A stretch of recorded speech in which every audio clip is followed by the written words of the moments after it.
Well, Mr. Chairman, ladies and gentlemen,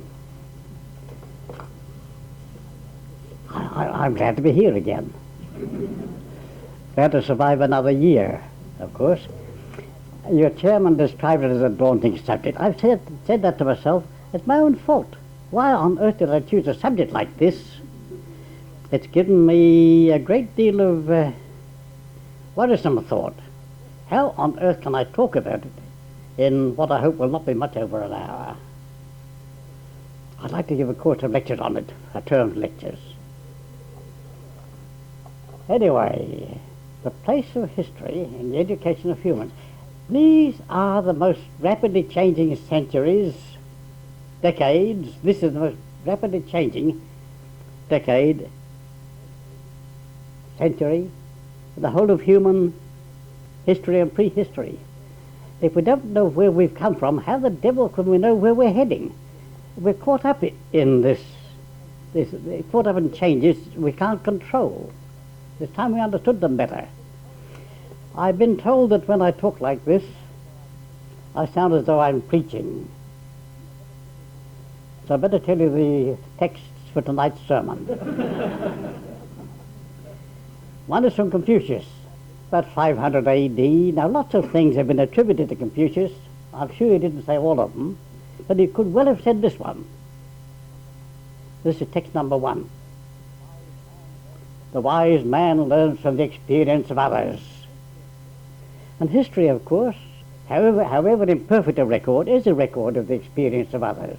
All those others that go back as long as the humans have been able to make records, and that's a long, long time. They made them on stone. The wise man learns from the experience of others. The man of common sense from his own experience. And of course, isn't his experience his history? Oh yes, of course it is. I answer the question myself in case you don't agree with me. The fool not even from that, to which I added a fourth and less polite one, and the bloody fool won't be told. That's the main text. Oh yes, the other one was from Aldous Huxley, about 1959, 2,500 years later. But the problems remain. The problems remain, except that they get worse. That men do not learn very much from history is one of the most important lessons that history has to teach. Just 3 little comments as I go along. That men and women do not learn very much from history. One of the most important lessons, I'm here to say it's the most important lesson we can learn from history. That history has to teach? No, that we have to learn from history. That's a start. That's not my introduction, though. And if you were my choir, to him I'd have you sing, "Where have all the young men gone? Where have all the maidens gone? Where have all the flowers gone?" And by flowers I mean the flowers of human happiness. There's a lot of wealth around, isn't there? A lot of tension, a lot of grief. Well now, that's the theme hymn, as it were. I've a good deal to say, so I better tell you the plan of the journey. Introduction, you haven't had it yet, don't forget that, you haven't had it yet. Introduction. Second will be what history is not. You older ones thought you did history at school, and I reflect back on the history I had at school. I'll tell you something about that later. It wasn't historians' bootlace stuff. The third will be what, according to me, who is not a professional historian, what history is. The fourth will be the formidable obstacles to writing honest history, getting it published, and being able to teach it. They are formidable obstacles. And the last one will be an attempt to answer the questions that were on your notice paper. Has history any claim at all to be a science? Which I could poll you, an opinion poll now would take too long. Whether you think it is a science. Dyed-in-the-wool, hardened physical scientists would scoff at the idea. And I'm here ready to say, of course, the worse for them. And the second of those questions has history any claim to be an indispensable ingredient in the education of humans? Not just you lot of humans here. Of course I had to say humans and not men. I've learned that lesson. But German humans, American humans, Russian humans, poor wretches, Russian humans, Japanese humans, has any claim at all to be an indispensable ingredient in the education of all humans? About this high, and I'm in from the platform, not from the floor. I'm going to start with 3 horrendous examples. It'll turn out to be perhaps 4 and a bit. 3 horrendous examples of our failure to learn from history. The first one is empires. I sat there thinking of how many empires I knew, I'd heard of. And I thought, oh, well, the first one I could think of was the Persian Empire. They had quite an empire. Then there was the Egyptian Empire. They imperialized the poor old Hebrews and haven't forgiven them yet. History lived, you see. The Greeks had a fair empire. Silly people. I admire their best side wonderfully. Then the Roman Empire. Now there was an empire from a tiny little, not quite all of Italy, you see, a little bootleg peninsula, and Rome, the Roman Empire, occupied only a part of it until they began to expand. And damn it, they had needed the whole of Europe, northern Africa, and they couldn't leave England alone. Extraordinary. Then the Holy Roman Empire. I've always enjoyed what Gibbon said of it. Neither holy, nor Roman, nor an empire. That doesn't leave much, does it? Holy Roman Empire, oh yes, the Portuguese were the great navigators got to work. The blustering, pirating, greedy fellows. The Portuguese Empire, the Spanish Empire. You remember the Pope's line, don't you? The Pope's line? Say no if you don't. Oh, I'm glad you said that, I'll tell you. Well, the Portuguese and the Spanish, Portugal, that little strip there on the western side of Spain. And Spain and Portugal quarreled over some of the newfound lands that they had. So the Pope didn't want 2 of his favourite daughters to squabble over that. So he got a globe and drew a line around it and said to Spain, you can have the western half, and to Portugal you can have the eastern half. It was very generous of him. And then there was the Dutch Empire, and the French Empire. The Poles had an empire, the Swedes had an empire. These are just a few of them, I don't know any others. The Russians had an empire. The British had an empire. The Japanese had the nearest thing to an instant empire the world's ever seen. I try to look through these names of empires, names of nations, and approximate dates and periods. I try to look through that, and I see those periods littered with bodies. Great endurance and courage, yes, yes, yes, yes. And you remember the theme of that hymn you're going to sing, if I could persuade you to do it? Where have all those empires gone? Well, they haven't.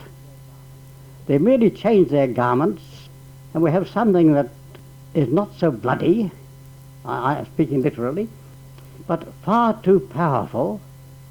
Giant corporations that bestride the world, mess up the governance of other nations, corrupt their politics.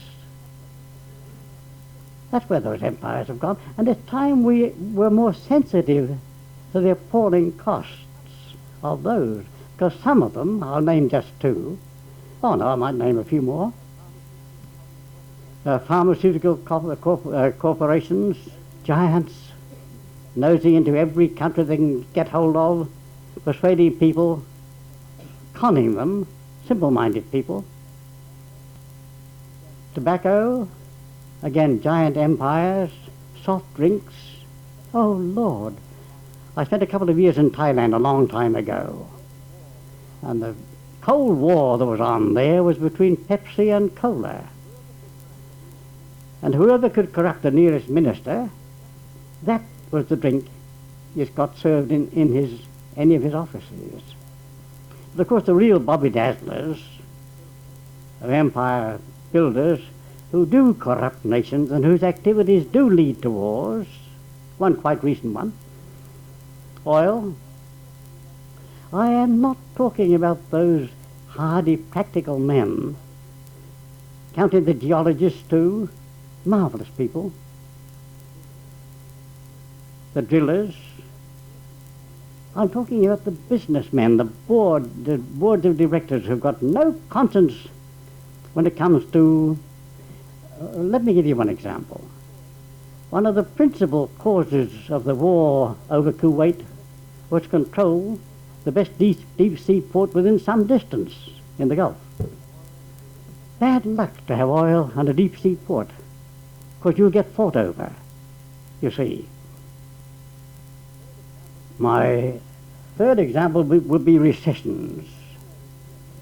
Now, we're in a recession now, and again, look through all these nonsenses of about so many percent the dollar's got up and down, or look through the figures like in South Australia, the unemployment rate increased by 27.8%. Did you see it in the paper the other day?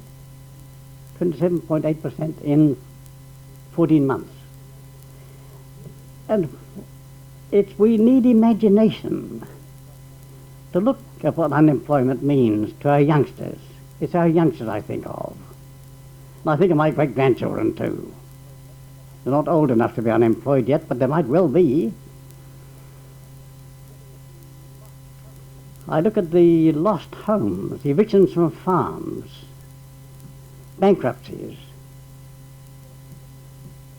Why don't we learn from history? There was a minor recession in the 60s. Someone told me there was one in the 70s, but I didn't really notice it. There's one in the 60s that caused a lot of financial distress. But I lived through, as a young married man, I lived through the one of the 30s. It was far, far worse than this one. And the saddest part of that depression of the 30s, it ended when war broke out. And we embarked upon the greatest wastage of material resources and of human lives. 20 million Russians alone. 20 million Russian lives are lost in World War II.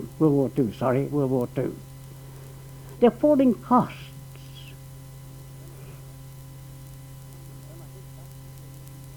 Then I think back to the one about 1911, 12, 13. It was fairly mild. There's some unemployment, which is a dreadful condition for anyone who wants to work. It's an evil thing.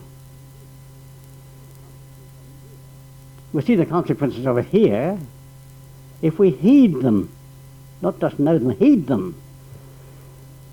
What is it, 70% increase in juvenile crime in the past decade? Oh dear, oh dear, oh dear, oh dear. Then there was one in the 80s, 1880s, was a Bobby Dazzler. It caused enormous resentment among the unemployed, especially among the shearers. Great shearers' strike of the 80s, 1880s, when the shearers armed themselves. The nearest in Australian history, of course it wasn't in Australia then, Queensland was a province, nearest thing we ever been to civil war. Then there was another one I was reading about. I don't know anything about it, I wasn't born then, in the 1850s. And so back and back and back. And I remember when I did economics at the university a long time ago, and there were graphs going like this. They're trying to find out by mathematicizing Up for the boom, down for the bust. Trade cycles were called politely. You know, I just hop back to the one that always took my fancy as a schoolboy, the South Sea Bubble. 1720. I said 1710. Those who were here last year, I was reminded of 1720. And the promises of 1,000% on your investment. Of course, in Queen Elizabeth's day, she got thousands percent on her investment in Drake's voyage of thuggery and robbery and piracy. That's what it was. And the British peer, who lost more money than he wanted to, made a very practical suggestion. The directors of the company should be sewn up in a bag and tossed in the Thames. Well, the Torrens is not far away. You mightn't need the bag either.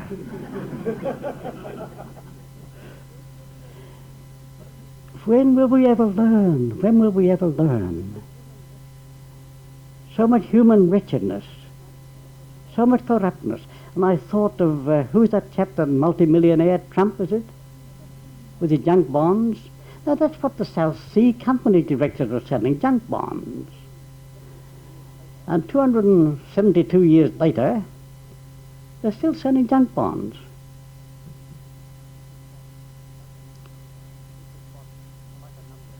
Which is what quite a number of few multi-millionaires have been selling to the Australian public, then going bankrupt, and down to their last couple of $1 million or more. I think I'm talking about history, you see. The place of history, I'm not talking economics. I don't know anything about it. All I could understand about the J-curve was that if you go down far enough into wretchedness, it must improve sometime, somehow.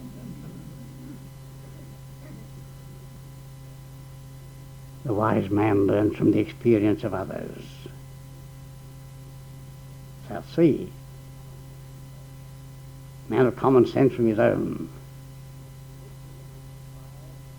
And history requires not just, I better leave that till later, not just memorizing of what's in a book.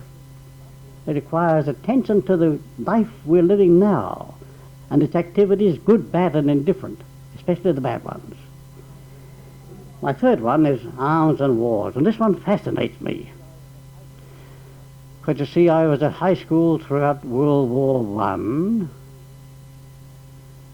In 30 years, thereabouts, we had the First World War, the first really world depression. Our affairs of every nation are now so interdependent, so interpenetrated. You can't have a world depression even if you wanted to, unless you had telegraphs and telephones. Well, we've got them. And now these wretched things called fax machines and answering machines on telephones. Arms and wars. Man has been labelled by the anthropologists as Homo habilis. Man and woman, the tool maker and the tool user. He's really good at it. He's not the only organism that makes tools, but he's extra good. Some of those tools could be used as weapons. Yes, but look, loves, everyone had sticks and stones, except perhaps the Eskimos, Inuit. They used bones instead. Everyone had them. They might have quarrelled and hit each other over the head a bit, or stuck something into the other fellow's ribs. But no one had any great technical advantage, still less a technological advantage. And that remained from the beginning of human time, which if I accept the evolutionary scale, a couple of million years or so. No one had any great advantage until some wretched fellows learned how to smelt metals, bronze, then iron, then steel. And this gave a magnificent advantage to those who had weapons made of metals over those who did not. It was too jolly encouraging. when you've got better weapons, you want to use them, take advantage of them, and blow the other fella. Then came firearms. Somewhere around the 15th century, early 15th century, gunpowder and firearms. And what a tremendous advantage that gave to those who had them over those who did not. New Guinea was settled, I think, somewhere about 1883, do you know? 1883, you see, my father was alive then. Not very old, but he was my father. You see, it doesn't seem long to me. And a handful of reckless adventurers, gold seekers, would get a dozen or two muskets or rifles. Would be rifles, I think there would be rifles, wouldn't it, in the 1880s? And they marched through New Guinea. Anyone tried to stop them, they got shot. And the same thing happened, of course, in Australia. A handful of whites would go along wherever they met opposition from the treacherous blacks. I love that phrase, the treacherous blacks. A few bang-bangs, either ran like the devil or dropped down dead. Tremendous advantage. But the unfortunate thing was, everybody else got them except those in the remotest outposts. There were even some, like our Aborigines or Amazonian Indians, who didn't even get to the metal weapon stage. I'd make a big jump now from the firearms stage, because some of the firearms became as big as 16-inch cannons that could fire, how far, 20 miles? That keeps you out of harm's way while they try to kill somebody else, unless they too, etc. I think the next great stage was the bomber plane. That was a total weapon. It dropped as easily on a hospital as it did on a military barracks. It killed old men, old women, infants, as easily as it killed armed soldiers. And to get to the extreme in World War II of saturation bombing. I mind, it wasn't quite as the saturation of the first 24 hours of the Gulf War. When will we ever learn? I'm saying under my breath at you. But when everybody, I saw in 1972 in Ecuador, that little corner tucked Ecuador named after the equator, a few rows of third-hand bomber aeroplanes. And I said to myself, what for? What for? But the other fellows got them, so we have them. And the next great leap was to the nuclear weapons. I want to spend some time discussing those. But before I do, I'll give you a kind of a historic timetable. From sticks and stones to metal weapons, about 2 million years it took. 2 million. From metals to firearms, 2,000. Slow, wasn't it? From bomber planes, from firearms to bomber planes, just 500, 5 centuries. From bomber planes to nuclear weapons, 15 years. I've been 16 or 14 3/4, but never mind, about 15.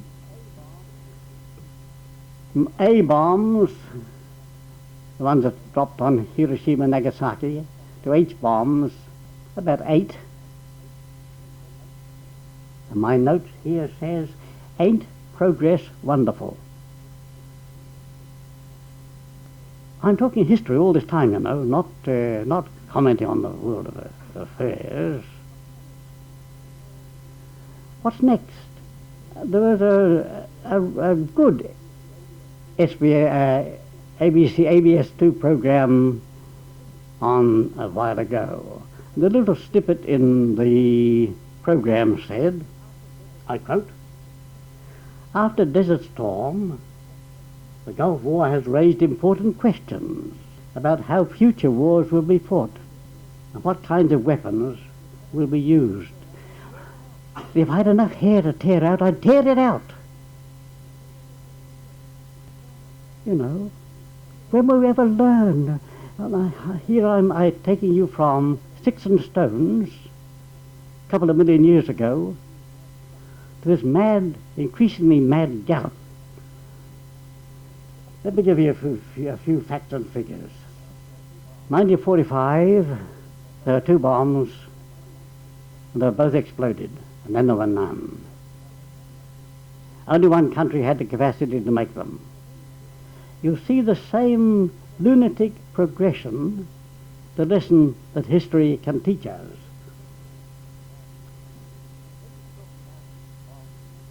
Now, very shortly after the bomb on Hiroshima and Nagasaki had been exploded, a joint United States-Japanese commission was formed to say, well, these people died from direct blast, these people died because something fell on them, these people died through radioactive explosion burns, and some from radioactive burns.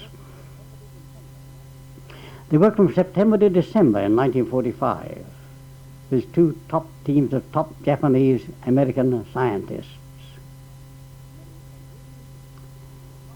And they agreed that not 60,000 people had died from the one relatively toy bomb, atomic bomb, on Hiroshima. Not 75,000, which is a later figure I remember, but 230,000 people had died. What was that quotation I gave from the ABS-2 program? Has raised important questions about how future wars will be fought, and what weapons will be used to fight them.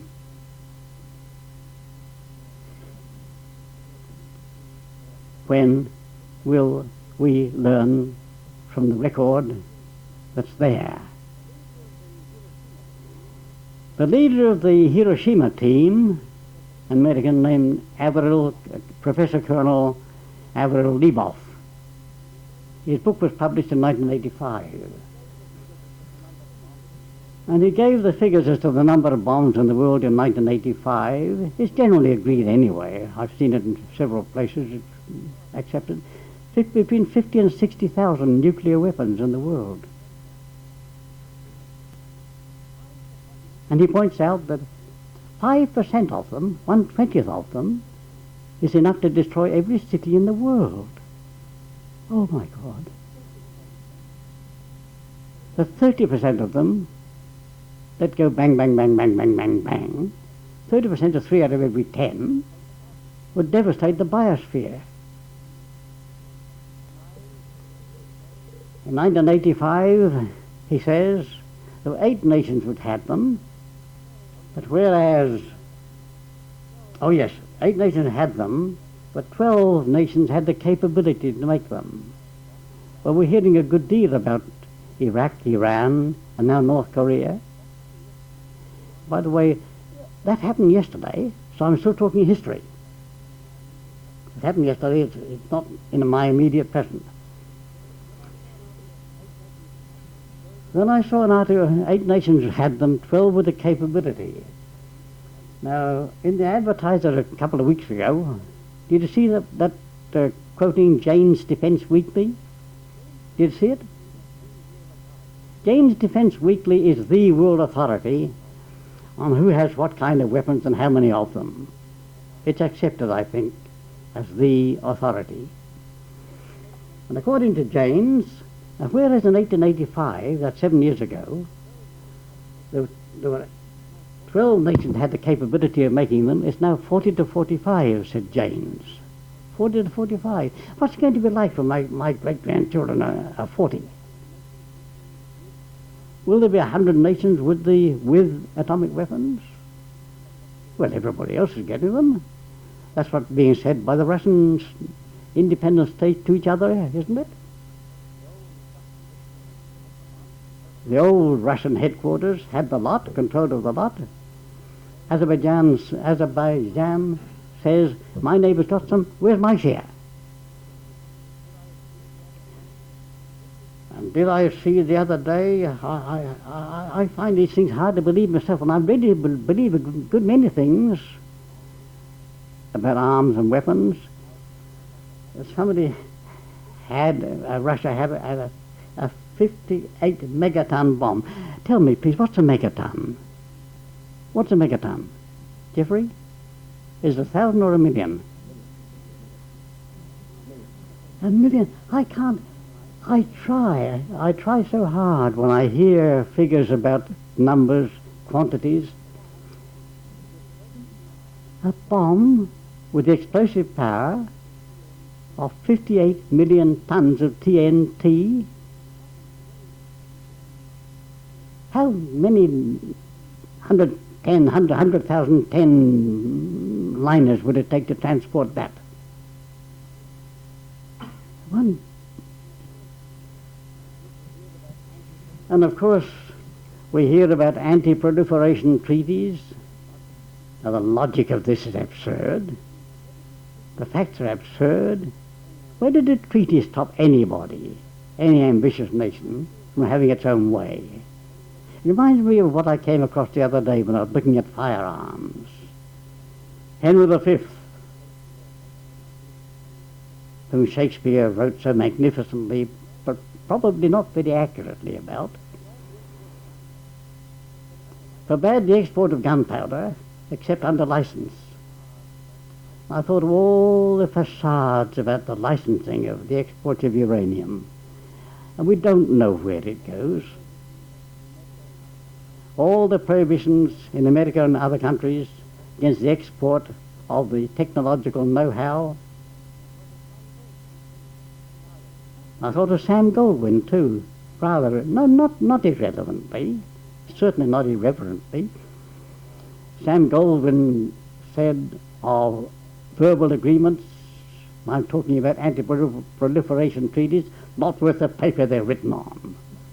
Said old Sam. I hope he did say it. So I repeat again, there's this whole of history. From 2 million BC I started at. When will we ever learn that if you increase your weaponry, your neighbouring nation will say, where's mine? What could have been the fourth, I may as well tell you, but I've got it written down here anyway, was pollution. This is just as deadly a threat, take a little longer, if we go on as we're going. And that's what history is for. To say, hey, this is what's been happening. By the time you get up to here, you're in danger. If you get up there, you're busted. Pollution. But there's much more active concern. But I will tell you one little thing I picked up in the Advertiser. 4 or 5 days ago, Mexico City was devastatingly polluted city in the world. It's one of the largest, isn't it? Is it the largest? There's some of the most disgraceful poverty in it. It's so heavily polluted, soils, air, water. There's a proposal to mount giant fans on 3 elevated points to blow the pollution away. I didn't know whether to weep or to swear. When will we ever learn that we live, as that magnificent chap Suzuki keep on pointing out to us, we live in a biosphere. That's enough on pollution. What could have been a fifth, but I haven't got time, would be this craze for a growth economy. Higher standards of living, material living, for a rapidly increasing number of people. The same trend. 1 billion people in the world for the first time in 1830, doubled in a century. Astonishing. 1830, 1930. It reached 5 billion in 1980. That's just not long ago. What on earth are we, when, etc. I'd better hurry up. What history is not? Well, it's easy to say it's not what I learned at school. It was not only bunkum, as Henry Ford said of it. He was wrong, of course, because what he learned at school wasn't history. It's not what I taught at school, and I greatly regret it, and yet I'd have been sacked if I had tried to teach history. I would, in those years. It's not a soft option. Now, this really angers me. If you're a bright boy or girl, you take maths. What's it, double maths or something now these days? Double maths, because you get high marks for that. And the physics, chemistry, but you drop history. Now that makes me cross. But our bright boys and girls, those who've got intellects that can penetrate, analyze, be independent, they're just the students we want, especially during adolescence, because, damn it, they're nearly, some of them are citizens, voting citizens, before they leave school. Others very shortly after they leave. They're just the kind, not only able to profit from the study of history, but able to make effective use of it for the rest of their lives. And I've answered my own question, of course, when I say is history an indispensable ingredient. Of course it jolly well is, but I won't say that until later. History a soft option for boys and girls not bright enough to study those hard disciplines, or for teachers not bright enough to teach them, or lecturers not bright enough to teach, lecturing them at universities. This is nonsense. This is nonsense. Third, it's not a means to the inculcation of nationalistic loyalties. I better say that again before anybody throws something at me. History is not a means for the inculcation of nationalistic loyalties. I said I would talk about some of my own school experiences. I was in year 5 primary in 1913. Had a fine teacher, very fond of her. I remember her holding a globe of the world up to a window through which some sunlight was falling. She turned around slowly, named the red patches. Red patches then weren't evil communist patches. Imperial British. And they're all red roots that bestraddle the world. And my little chest puffed out with pride. The British Empire. I'm born in England, lived there nearly the first 10 years of my life, and I love England. I've been back there as an adult, lived there for 2 years, so I loved it all the more. That kind of nonsense. I was at high school, as I said, throughout all but the first few months of World War II. I began to worry. Our rallying cry was, for God, King and country. The rallying cry of the Germans was, Gott mit uns, God is with us. Now that worried me, because there were 2 Protestant Catholic countries, one God.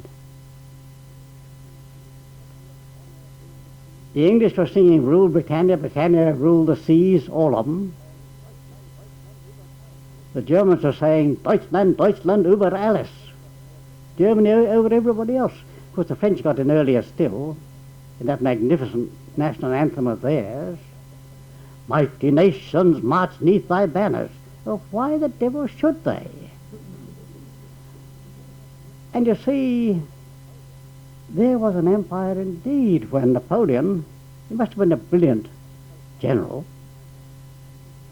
got his toes frostbitten trying to go to Russia, and the 2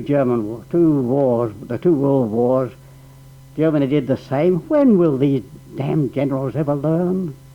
You see? But it was the 1930s that frightened me. I was in England from 1933, 4 and 5, 2 years. I saw submarines lined up in the harbour of Naples like sardines in a tin. Mostly black shirts. Then Hitler began to rant. And every trick in what you might call the public relations exercises, salesmanship, the abuse of John B. Watson's behavioristic psychology, every trick in the book was used to present that dreadful thing, the image. You've seen from time to time, and in a way I was glad to see it, but it made my stomach turn, that mountebank Hitler up on high, floodlights playing, or searchlights playing on him, banners 100 feet high and 50 feet wide, not much exaggeration I don't think, bands playing. I was afraid. And this was, of course, 5 or 6 years before the war broke out. It was there. It was coming. Mussolini, lips struck out, they could have put a glass of water on it. Arms akimbo, returning Italy to its greater glory. Well, darn it, why don't we learn from history these empires, the 50,000 year right that Hitler promised his people? And the failure to observe at the time what Mussolini was promising his Italians, what Hitler was promising to his Germans, was Europe. I felt it particularly later when I began to think more for myself about teaching history in the schools. There was a prostitution of the schools for the teaching of this kind of nonsense. Look, Mussolini with his Balila, was that the name of the youth movement? Was it? The Balila? Hitler had the Hitler Youth. The Russians had the Communist Youth. And they all used the schools as their tools. Catch them young. Teach them a version of history that's got very little relation to the facts, which is a poisoning of the facts. And look what happens. Look what the consequences are. I concluded that every nation that called itself civilized. Did you detect the irony when I said civilized?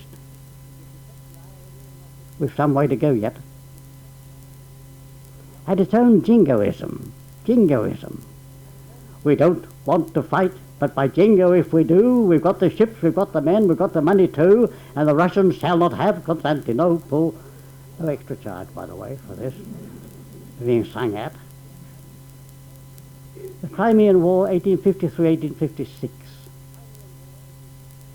And the jingoism of England warmed the blood of every red-blooded Englishman and woman. Oh, I was going to say something about Italy. Someone showed me an Italian arithmetic book for the tiny tots, when they're adding 3 and 4. On top it said guns, 3 plus 4, 7. Yeah. My third one is, what history is, according to myself, who is not a professional historian. History is a study. I pause to emphasize the word study, an analytical study, a critical study, anticipating what I'll say later, a scientific study of how the present came to be what it is, an idiot mess.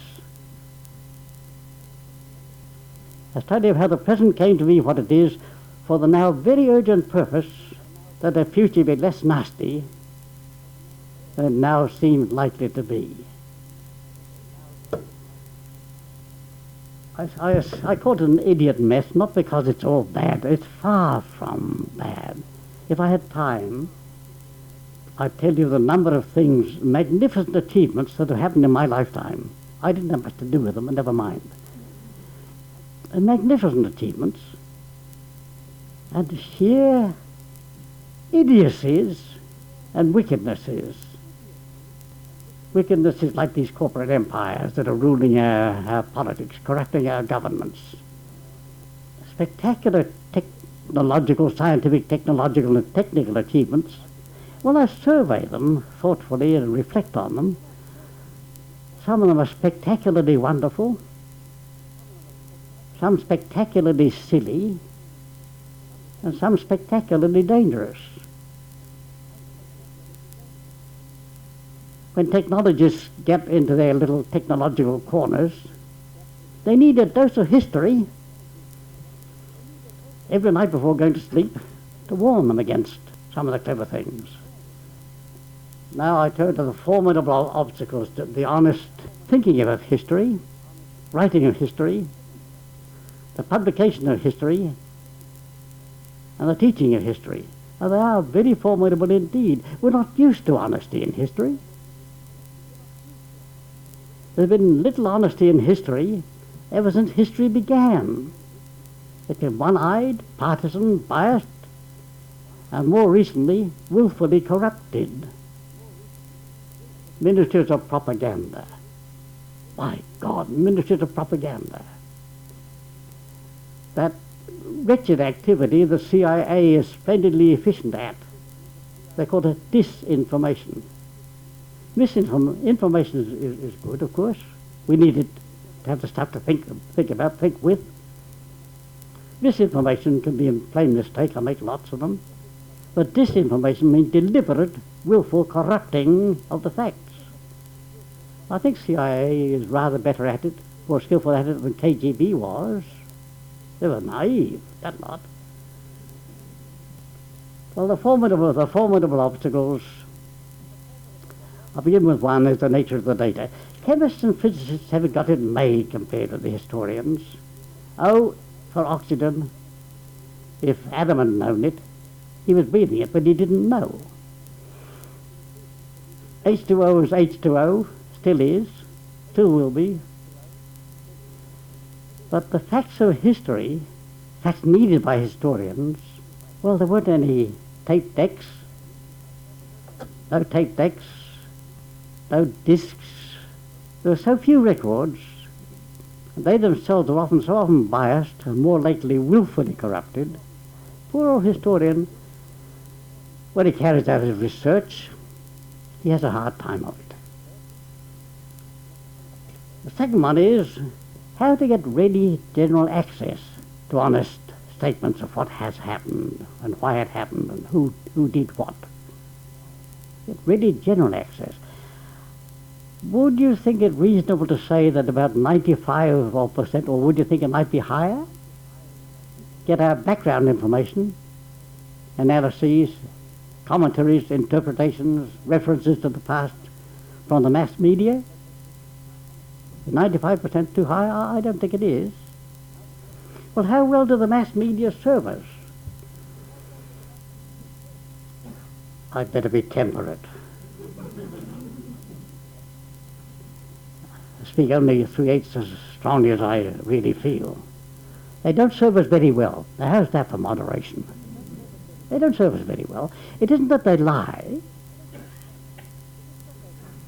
What's that old medieval distinction between suggestio falsi, in other words, damn lies, and suppressio veri, not telling the whole of the truth? No, suppression of all of the truth. That's our own newspapers, the newspapers of America, England. That's their chief fault. And I can understand why. But if they spoke as frankly as I have to you tonight, a captive audience if ever there was one, what happened to some of Murdoch's editors?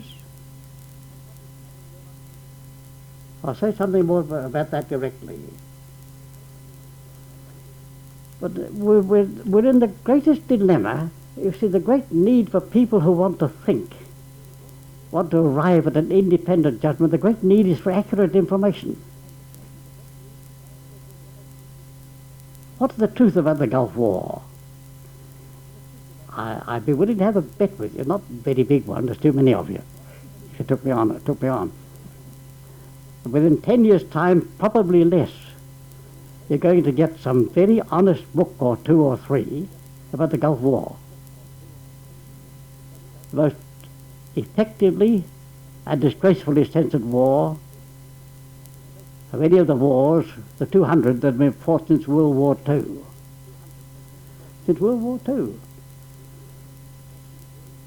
And here we're in a dreadful dilemma between politically controlled press. Pravda, they tell me, means truth. Well. It wasn't the truth as they saw it. That's the evil part of it. It was the truth, in quotation marks, as they wanted their people to believe it. Political controlled press is an abomination. But every authoritarian country controls its press.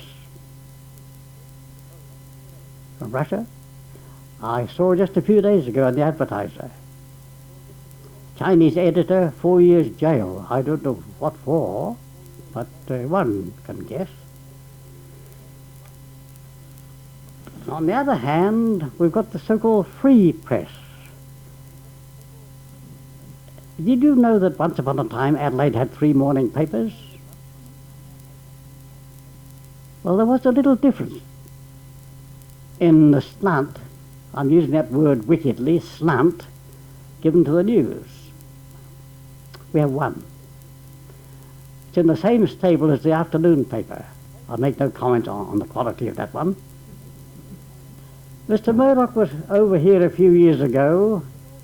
I think it was after he'd surrendered his Australian citizenship, and he was interviewed by a very good reporter, a lady, young lady, very attractive too, and I think that helped. It said, "Mr. Murdoch, you've been buying papers all over Australia?" "Yes," says he, smiling. "Been buying papers in England?" "Yes," said he, still smiling. "And now in England?" "Yes." "And in USA?" "Yes." "Why do you do it?" That's a reasonable question, isn't it? "Is it for the money?" I said, "No, I've got plenty of that." It's an answer I've never made in my life. I've plenty of that. "Well, do you do it for the feeling of the influence you can exercise? For the power?" "Well, you could say that," said he, but he smiled when he said it. I remember Mr. Packer, a rather more difficult man to interview. Interviewed fairly recently. Oh, this is over the takeover of the Fairfax papers. "This is an empire building that I dislike and distrust." I'm speaking very mildly when I say dislike. I dread it for the sake of my great-grandchildren. He was pressed. "Mr. Packer," said the fellow, I could feel his knees shaking, "would you attempt to influence the policy of your paper?" Packer took no notice whatever. He's marvellous at doing that. And the chap said a second time, "Would you attempt at any time to influence the policy of your newspapers?" He said it the third time, and I admired his courage, because Packer is a difficult man to try to pin down. And Packer's answer was, "If I thought it advisable, of course I would. I bought the papers, I own them." Do you remember that?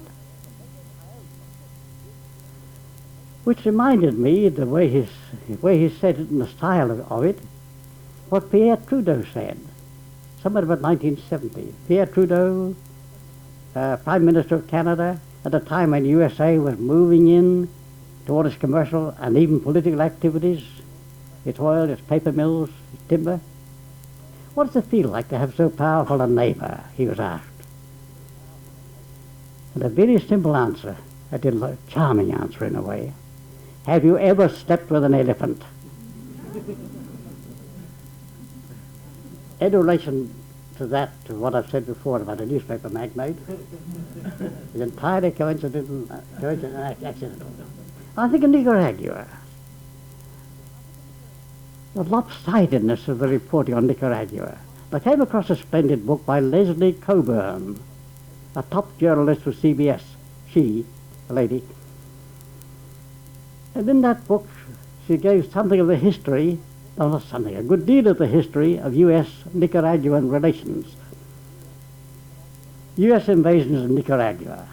Because the present war, of course, is to save Russia from the extraordinary, to save America from the evil influences of communism. The invasion of Nicaragua by USA, 1894, 1896, 1898, 1909, 1912, all of these are before Russia became an empire of evil, you know. Oh dear. In 1927 and so on up to this shoddy pretense, the conquerors are freedom fighters. What a ragtag lot they were. How were they funded after Congress cut off funds? It's quite widely known. They're funded by the sale of arms to Iran, which was unlawful, and by the sale of drugs from Bolivia, which is unlawfully unlawful. Now I come to the most serious obstacle of all, most formidable obstacle of all, the human mind. Pinnacle of all creation, or evolution, whichever way you take it. It's also, of all the creatures which have brains, the human brain, mind, brain is the most cunning, devious, untrustworthy. It's the only human beings can be hypocrites. Only human beings can be self-righteous. If I very briefly give you three ways of looking at that, the first one came from a book I read in the 1920s, a book by a chap called Ross Finney, The Mind of Man. He should have said and women, because this is going to be nasty. The mind of man is no more a truth-seeking instrument than is the snout of a pig. Bit indelicate, isn't it? But I know what he meant.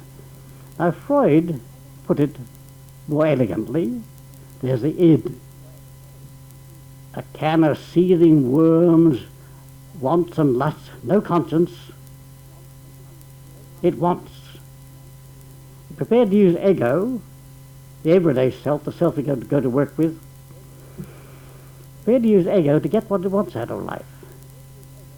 Then the superego, the conscience which says thou should or should not. That's why we can be so jolly self-righteous.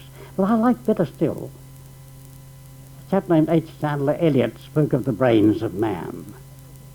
He gave 4 of them. The snake brain, you're sitting on one end of it now. Other end comes up to here. The rat brain, a little knob on top of that. The ape brain, and the forebrain, the front brain, the cerebrum. Trouble is, for us poor human beings, all 4 are at work all the time. And when, it's unfair to rat and snake, by the way. When snake wants something, it does its best to cajole ape to serve it, to get what it wants, and to con human brain into being self-righteous about it. And the point for history is this. A lot of records the historians have to cope with are tainted, especially who was it?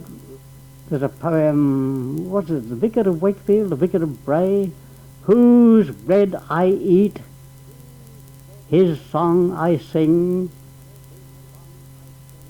And I think of our commercial press as well, of course. It's very, very hard to get honest history written. Oh yes, I'll give you one example. I know it's late. Do you forgive me? I think of Owen Lattimore. Owen Lattimore, I think it was either in Lyndon Baines Johnson's presidency. Who preceded Lyndon Baines Johnson? Kennedy? He was sent to China to report on the Chinese government, the Chinese Chiang Kai-shek regime. Was it worth backing? They were supposed to be fighting against the evils of communism, but they were still more supposed to be fighting against the Japanese who were pressing in from the north. His report was damning. Chiang Kai-shek, some of his men, his high officials, were actually selling it at cut rates, arms supplied free by the American government, to the communists, Chinese communists, get a bit more pocket money. Lattimore reported that Chiang Kai-shek had almost no popular support, that the government was inefficient and corrupt. His report was buried. He wasn't quite, but he lost his post. And I remember with great pleasure, there was so much indignation that this honest man should be so penalized, so victimized. The pressure was on Lyndon Baines Johnson to try to make some amends. And he did confer an award of some kind upon him, an honor of some kind. And Lattimore's reply: Mr. President, it must have taken you as much courage to award me this honor as it gives me pleasure to receive it from you at your hands. Now, the first of the two questions, I've answered it, so I won't press it too hard. Is history any claim to be a science? And the historians, therefore scientists, they don't muck around with test tubes, spectrometers, galvanometers, and so on. The whole of my talk so far has been to say, yes, historians set themselves problems, they research, they try to test the authenticity of the facts that they have before them. They try to come to honest judgments on the basis of the most honest facts they can find. Of course, it's a science. All honest thinking is scientific thinking, however trivial the problem, whether it's by a 3-year-old or a 83-year-old. All honest thinking is scientific thinking. It seeks to know. Science. You've forgotten your Latin, haven't you? Science, knowing. Let's answer that first question. The second question: has there any claim to be an indispensable ingredient in the education of humans? The shortest answer could be this: it always has been. Every society, however primitive its culture, there are no primitive humans, there are primitive cultures. But every society has always set itself these questions. Where do we come from? That's a historical question. And of course, where do we go when we die? What's the connection between past and present and future? These are the questions. What did I say? History is a study of how the present came to be what it is, from the kind of past we've had. Its most practical purpose, most vital purpose is concern is with the future, not a past disconnected from a present, as the older history was too much. But it must be history. It is the most, I think, it is the most urgently needed science today. Just remember what I said about every nation that called itself civilized had its own jingoism. What will the historian tell us of the worth of these, the value of them? Thank you, Mr. Chairman.